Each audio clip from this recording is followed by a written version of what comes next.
Welcome to Central Global News, where this week we will be focusing on the demolition of the recently partially collapsed Miami Tower block, protests against the Brazilian president, and a controversial decision by the International Swimming Federation about swimming caps designed for afro hair.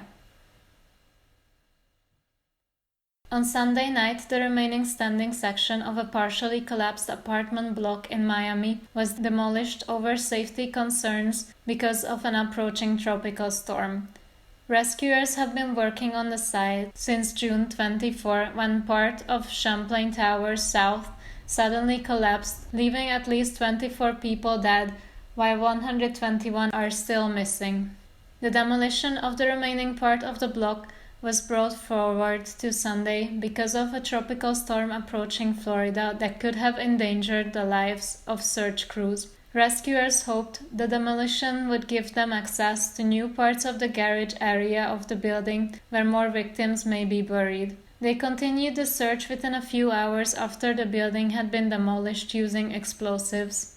According to Miami-Dade County's mayor, Daniela Levine Cava, the demolition went exactly as planned, and now search crews might get a clearer picture of any voids that may exist inside the rubble.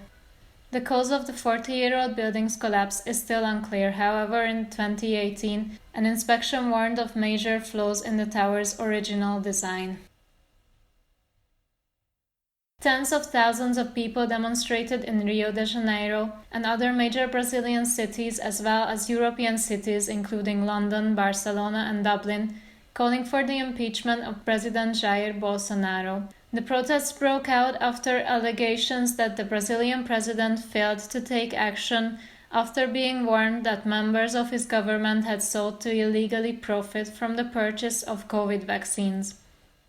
On Friday, an investigation was ordered by a Supreme Court judge to look into whether Bolsonaro had failed to act after being alerted to corruption in the government involving a deal to buy millions of COVID vaccines from an Indian pharmaceutical company. Luis Ricardo Miranda, the chief of the Health Ministry's Import Division, said he was put under pressure to sign off on the procurement of 20 million vaccines, which had irregularities in the invoices, particularly a $45 million upfront payment to a Singapore-based company. Demonstrators that took to the streets on Saturday also blamed President Bolsonaro for more than 500,000 COVID deaths in the country that was hit particularly hard by the pandemic. A decision by FINA, the International Swimming Federation, to not allow swimming caps specifically designed for afro hair at international competitions caused worldwide outrage.